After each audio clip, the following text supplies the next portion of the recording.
नांदेडमध्ये मुसळधार पावसाने हजेरी लावली। वादळी वारा आणि विजांच्या कडकडाटासह झालेल्या पावसामुळे फळबागांचं मोठं नुकसान झालंय। पावसामुळे वातावरणामध्ये गारठा निर्माण झालेला असून नागरिकांना दिलासा मिळतोय। परभणीच्या पाथरी तालुक्यामधील पाटोदा गंगा किनारा आणि निवळी गावामध्ये वादळी वाऱ्यासह पावसानं हजेरी लावली। यामध्ये फळबागांचं मोठं नुकसान झालेलं आहे। घरावरचे पत्रे उडून गेलेत। यासोबतच विद्युत खांब सुद्धा पडलेले आहेत। अवकाळीमुळे झालेल्या नुकसानीचे पंचनामे करण्याची मागणी शेतकऱ्यांकडून केली जाते। पुण्यामध्ये जेजुरी गडावर पावसानं हजेरी लावली आणि त्यामुळे गडाच्या पायऱ्यावरून पेठेमधून हे पाणी वाहू लागलंय। त्यामुळे गडावर आलेल्या भाविकांची तसंच व्यापाऱ्यांची चांगलीच धांदल उडाली। शिर्डी साई मंदिर परिसरामध्ये तसंच राहता शहर परिसर आणि शिर्डी विमानतळाच्या परिसरामध्ये सुद्धा जोरदार अवकाळी पावसानं हजेरी लावली। या पावसामुळे अनेक ठिकाणी सखल भागांमध्ये पाणी साचलं।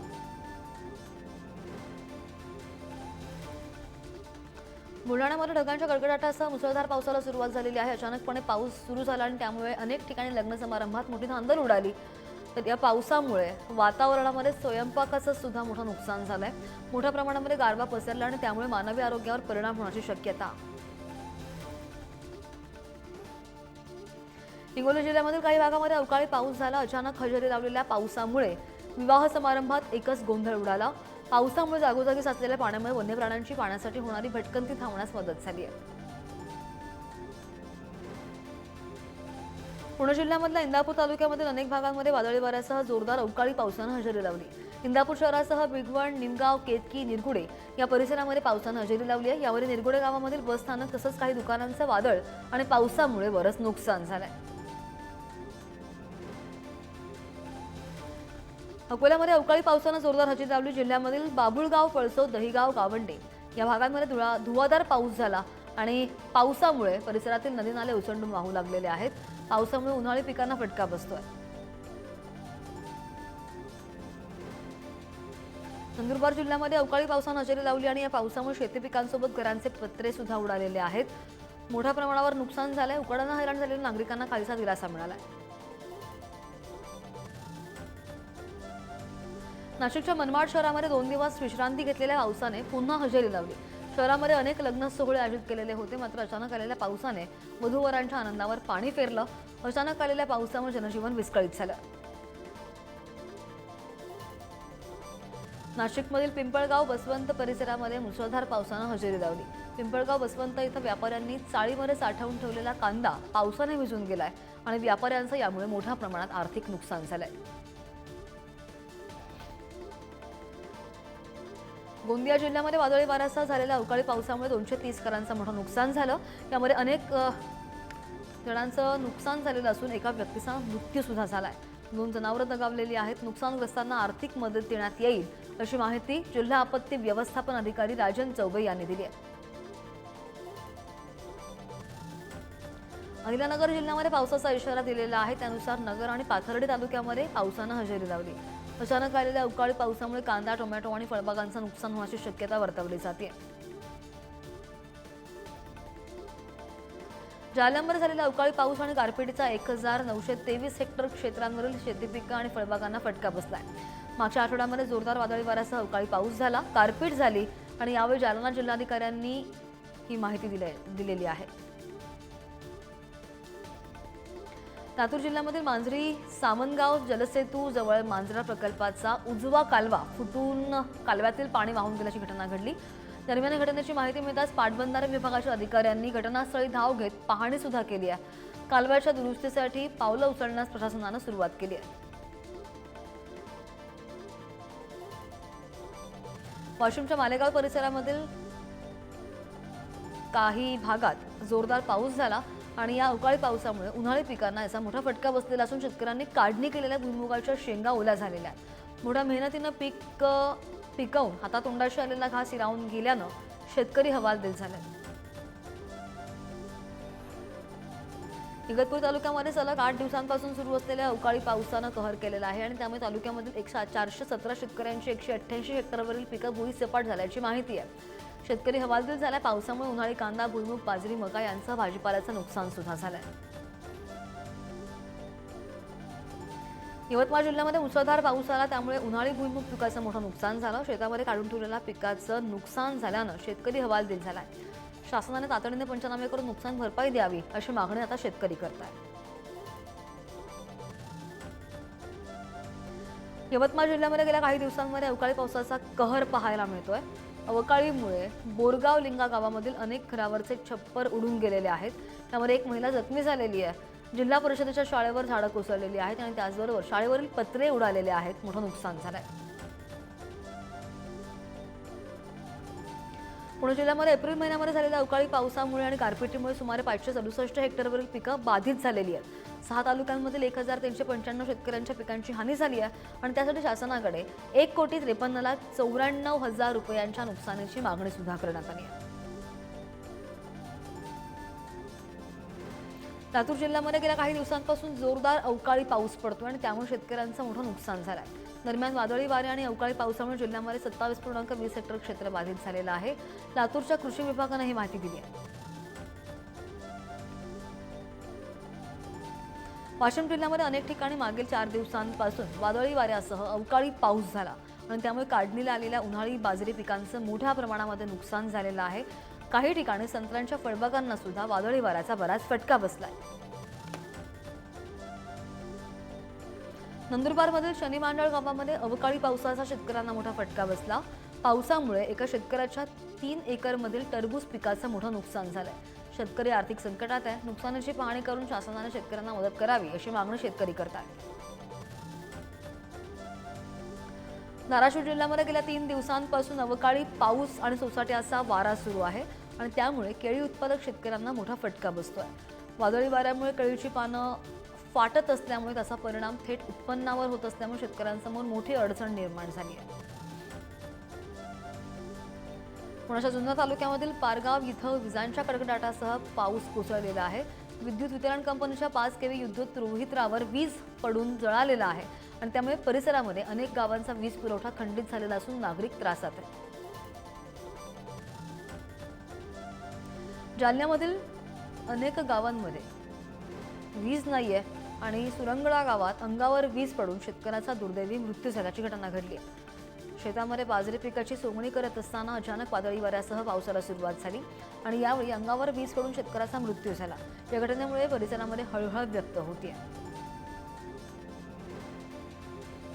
फलटण तालुक्यामधील तरडगाव येथील शेतकरी विलास पंकज गायकवाड यांच्या शेतामध्ये नारळाच्या झाडावर वीज कोसळली. त्यानंतर नारळाच्या झाडाने मोठा पेट घेतला.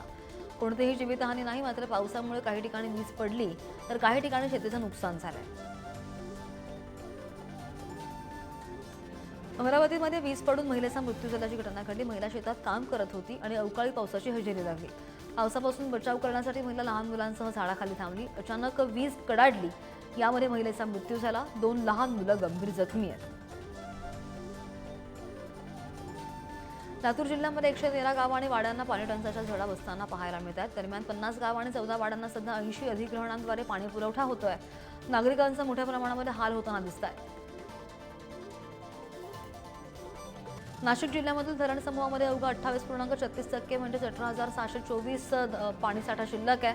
गंगापूर धरणामध्ये 33.75% पाणीसाठा शिल्लक. गेल्या काही दिवसांपासून तापमानामध्ये सातत्यानं वाढ होतीये, त्यामुळे जलाशयातील पाणी पातळी तळ गाठतीये. संपूर्ण महाराष्ट्राचं लक्ष लागलेल्या कोयना धरण जलवर्ष पूर्तीला अवघा 15 दिवसांचा कालावधी शिल्लक असताना धरणामध्ये सध्या 28.49 टीएमसी पाणीसाठा शिल्लक आहे उपलब्ध आहे, तर 23.37 टीएमसी उपयुक्त पाणीसाठा शिल्लक असल्याची माहिती. अमरावतीमधील मेळघाट परिसरामध्ये अनेक ठिकाणी भीषण पाणी टंचाई आहे. खडीमल गावामध्ये पाण्याचा टँकर येताच विहिरीवर पाणी भरण्यासाठी तुफान गर्दी होती. लहान मुलांसह महिलांची पिण्याच्या पाण्यासाठी एकच झुंबड उडतीये. विहिरीमधील पाणी संपण्याअगोदर चढा ओढीने महिला पाणी काढण्यासाठी गर्दी करतात. मुख्यमंत्री देवेंद्र फडणवीस आज नागपूर दौऱ्यावर आहेत. नागपूरमध्ये आज जनता दरबार भरवणार आहेत आणि जनता दरबारामध्ये नागरिक आपल्या समस्या घेऊन येणार असून त्या सोडवण्याचा मुख्यमंत्री प्रयत्न करतील. आज ठाकरेंच्या शिवसेनेची महत्त्वाची बैठक बोलावण्यात आलेली आहे. या बैठकीला खासदार, आमदार आणि जिल्हा प्रमुख उपस्थित असतील. आगामी पालिका निवडणुकांच्या पार्श्वभूमीवर उद्धव ठाकरे मार्गदर्शन करणार आहेत.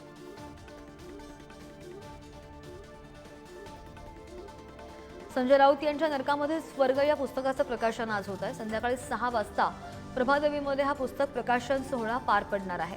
या प्रकाशन सोहळ्याला शरद पवार, उद्धव ठाकरे आणि जावेद अख्तर यांची प्रमुख उपस्थिती असेल.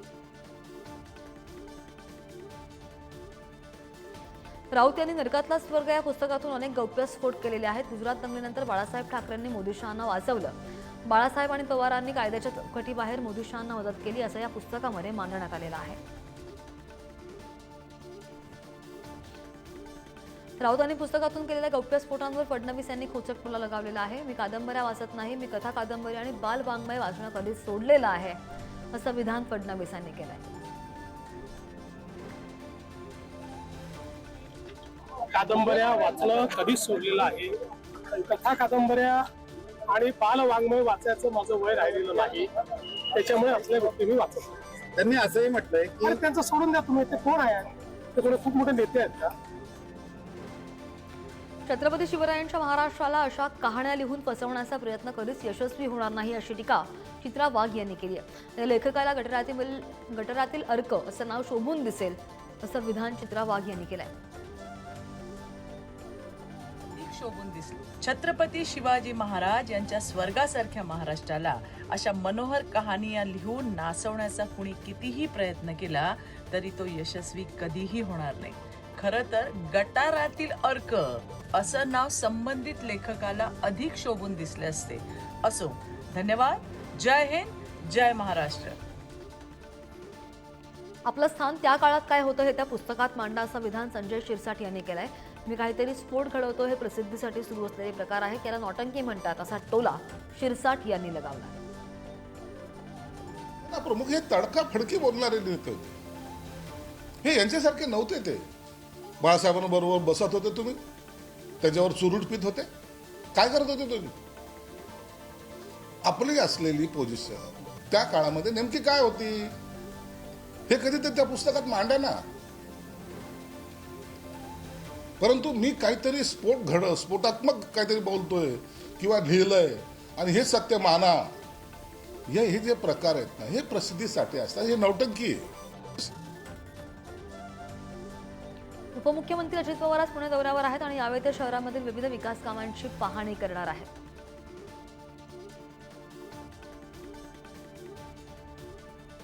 मनसेकडून आज प्रतिमहापालिका सभागृहाचं आयोजन करण्यात आलेलं आहे. भांडूपमध्ये प्रतिमहापालिका सभागृह भरवण्यात येणार आहे. या प्रतिमहापालिका सभागृहासाठी नागरिक, सामाजिक कार्यकर्ते सुद्धा उपस्थित असतील. आगामी स्थानिक स्वराज्य संस्थांच्या निवडणुका ऑक्टोबरमध्ये होतील असे संकेत मुख्यमंत्री देवेंद्र फडणवीस यांनी दिले. पालिका निवडणुकीमध्ये महायुतीमधील तीनही पक्ष एकत्रित लढणार असं सुद्धा फडणवीस यांनी सांगितलंय.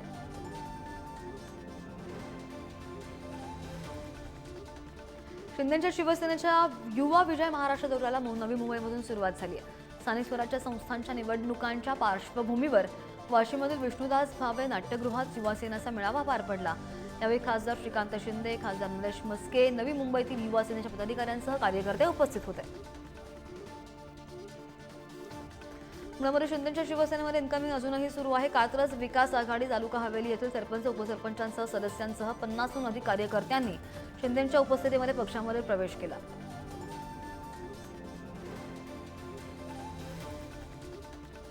पुण्यामध्ये वनविभागाच्या जमीन प्रकरणी सर्वोच्च न्यायालयानं नारायण राणे यांना दोषी ठरवलं. त्यामुळे नारायण राणे यांनी नैतिकता असेल तर खासदारकीचा राजीनामा द्यावा अशी मागणी वैभव नाईक यांनी केली. सर्वोच्च न्यायालयाने 30 वर्षापूर्वी नारायण राणे महसूल मंत्री असताना जो निर्णय घेतला होता त्या निर्णयावर 30 वर्ष कायदेशीर कारवाई सुरू होती आणि सर्वोच्च न्यायालयाने काल ही जमीन वन विभागाला परत करण्याचे आदेश दिलेले आहेत. त्याचबरोबर याआधी जी कमिटी झाली त्या कमिटीने नारायण राणे यांना दोषी ठरवलं होतं. आता खरं तर सर्वोच्च न्यायालयाने दोषी निर्णय विरोधात दिल्यानंतर नारायण राणे यांनी खासदारकीचा राजीनामा नैतिकता असेल तर दिला पाहिजे. गडचिरोलीमध्ये पालकमंत्री असताना सहपालकमंत्री कशाला हवेत असा सवाल खासदार नामदेव किर्सन यांनी मांडलेला आहे. सहपालकमंत्री यांची कामं काय आहेत ते सुद्धा माहीत नाही. पालकमंत्री शेतकऱ्यांच्या प्रश्नांसाठी फिरकत नाहीत असा आरोप सुद्धा त्यांनी फडणवीसांवर केला. नाशिकमध्ये मंत्री दादा भुसे यांनी हरित नियोजन आढावा बैठक घेतलेली आहे. बियाणे आणि खतांचा कुठेही तुटवडा होणार नाही याची दक्षता घ्यावी यांसह कृषी योजना तळागाळामध्ये पोहोचावी यासंदर्भात नियोजन करण्याचे आदेश भुसे यांनी दिले. मुंबई शहराच्या 6व्या सहपोलीस आयुक्तपदी आरती सिंह यांची वर्णी लागलेली आहे. सहपोलीस आयुक्त गुप्ता वर्मा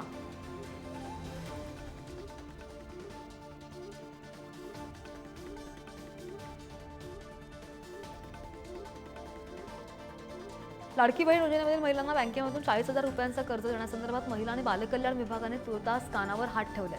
महिला आणि बालविकास विभागाकडून लाडकी बहीण योजनेच्या लाभार्थी महिलांना कर्ज देण्यासाठी कोणतीही योजना तयार नसल्याचं सांगण्यात आलेलं आहे. रत्नागिरीमध्ये गव्हाच्या पिठात अळ्या सापडल्याचा धक्कादायक प्रकार समोर आलेला आहे. किराणा दुकानामधून विकत घेतलेल्या पिठाच्या पिशवीमध्ये अळ्या सापडलेल्या आहेत. औषध आणि अन्न प्रशासन यासंदर्भात कारवाई करणार का हे सुद्धा पाहावं लागेल.